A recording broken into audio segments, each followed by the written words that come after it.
So it's been about 20 years since I stopped collecting Pokemon cards, but I noticed that they've been going up recently, and you can see that my binder has survived several moves, and it's actually quite old. And so we're gonna see if we can re-sleeve some of them. I do have some rare cards here, but unfortunately it got kind of water damage. But these used to be the thing here. These are all the starters for the second generation and their evolutions. This was the Japanese release and they sold them in this pack. So that's pretty neat. But I also have arranged kind of the Pokemon cards here in order which I thought were valuable. But in actuality, like what value changes these days is quite different. So for the front page here, I have kind of the promo cards. You can tell they're promo because they have this little star next to them, and they haven't really gone up in value because apparently a lot of people got the promo cards. Then I had some items which I thought were valuable. So for instance, some Pokemon cards like this Brock first edition item here, as well as this Moltres Rocket first edition. Now I know that there's kind of a ranking place called PSA, and they do rank stuff, and basically you can send your cards in to get rated. But for the purpose of this, what I'm going to do is I'm going to rearrange some of the cards because I had them originally in release order. So what do I mean by that? Each of these Pokemon cards, they come with a number here. So this one here, I know it's far away, it says 5 out of 102, and so I have it base set, jungle, fossil, and maybe gym heroes is what they call it. So I'm going to actually rearrange some of this to what I think is valuable, all the first editions first, and then later the holographics, and then the lesser value commons. It's kind of interesting because I did some research on this, and even in the base set, some of these are different. So you notice this Magmar, there's no shadowing around the border, that's called shadowless, whereas the other cards you kind of see a clear shadow. So for this Machoke here, there's a clear shadow here. And apparently these shadowless cards are worth more than the shadow ones. But there are much better YouTube videos on here that will go over this, but I'll go ahead and arrange them and show you what they look like once I put them into their new binder. So because of the water damage, I've gotten this binder here from Amazon. It actually has a zipper, so it'll keep all of the Pokemon cards safe. I'm sure they're only going to go up in value as time goes on. So these are the new binders here. They have sleeves that I can put into it. But with my rarer cards, and I'm going to flip back, with my rarer cards here, I've actually kind of sleeved them. So some of these rarer cards here have kind of a sleeve in them. I think I only put them on some of those cards. But basically, we have these as well. So I'm going to put all of the holographics, as many of the cards as I can in this sleeve, and then the sleeve will go into the slot. Alright guys, once I'm done, I'll flash back to the video, and you can see what it looks like once all of the new cards are in their place. Okay, it's been a couple hours and I managed to sleeve all of the cards and reorder them. So of course the Japanese ones I put in front here. I think that was my favorite set I have acquired. But then it's followed by these promo cards here. And you can tell they're promo once again because there's a little promo sticker next to them. I'm just going to cover some of the rare cards. I'm not going to go through everything.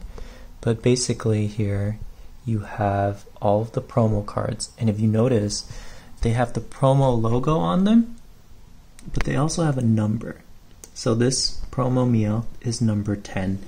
This promo Arcanine is number 6. There's quite a lot of them. By the time you get the NTA here, which you can't really see well, that's the 34th promo. This is a Mew from the movie, and then this is a War Turtle from when they first started republishing the base set again. So this is a Wizard of the Coast one. You get a gold seal here and the number 2. So then it's followed by some of the first editions I have. The Aerodactyl, the Moltres, the Dark Vileplume. Just as a general rule, first edition's more valuable. and holographics definitely are valuable. Now you're going to notice I have some that are not first edition here, but these are the shadowless ones I was referring to. They don't have a shadow after their border. So for instance, you see this dark Machamp, you see how there's like a shadow here? These are called shadowless. It's when they printed the cards the second time. It's not first edition, it's kind of like second edition. They don't have the shadows from the base set. So I have a few of those. I have a Zapdos, I have a Raichu, and a Magneton here. Now of course, any Charizard you get from any set and it's holographic, that's rare. So this is a dark Charizard, it's not first edition or anything, but I did put it in the front. And then the following page has some of the other holographics from the base set here. These are no longer first editions, but they are all holographics that I have. Ninetales and Mewtwo, definitely the more valuable ones. And then of course on this side, I have Venusaur, Pinsir, all of the Jungle and Fossil holographics. Okay, if you've never seen this before, it's called Rainbow Energy, and it does come in holographic as well. And then I'm going to do some of the holographics, the other first editions. So these are all first editions that are kind of rare, and you can tell they're rare because on the card themselves, I'm not sure if you see it, but you see a little star next to the number. That indicates the rarity. So you have stars for rare, you have a diamond for uncommon, and you have a circle for very common.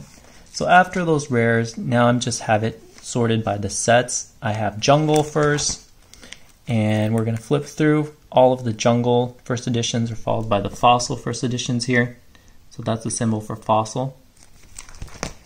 And then I have some Rocket first editions, and you can see there are some dupes. Now, it's been a few years since these cards came out, and obviously what I thought was going to be valuable and what is actually valuable is a little different. So Pokemon that are popular like Charmander, these are actually more valuable than the ones that are not popular. So basically if Ash owned the Pokemon, it's popular. Okay? And then Pikachu being the most popular of all.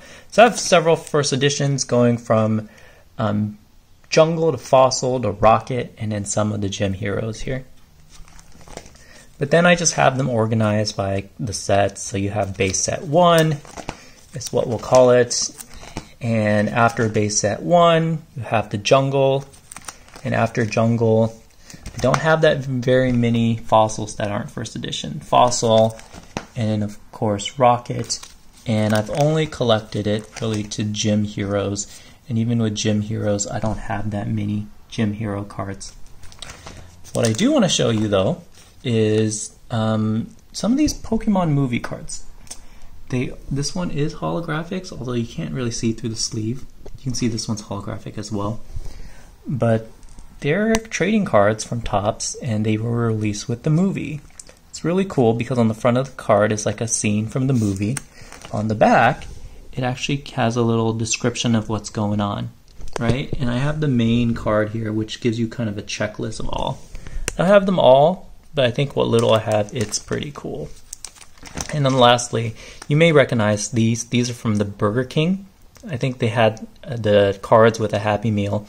And in the front of the card is a Pokemon. I don't have all 150.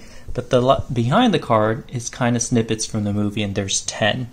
So you see here, these are different cards in the front, but in the back, some of them are the same. So there's actually 10 scenes in total, with kind of the legendary Pokemon and the more rare Pokemons representing the final scenes. So here you have Aerodactyl, Zapdos, Moltres, Mewtwo. And then I just have some stickers here that I thought were pretty cool. That's it. I think there's a total of 400 plus that I have, and I'm just going to keep them now since the other binder kind of got damaged, and hopefully you like this walkthrough of everything. Just want to mention this Entei card also came with the movie, I believe, but some of these promo cards you can't get anymore, so hopefully their value will go up. They're kind of not that popular because a lot of people got them. Besides this first promo Pikachu here, this is the Ivy Pikachu. It's actually the first promo card made. They call it Ivy because the background looks like ivy, the plant.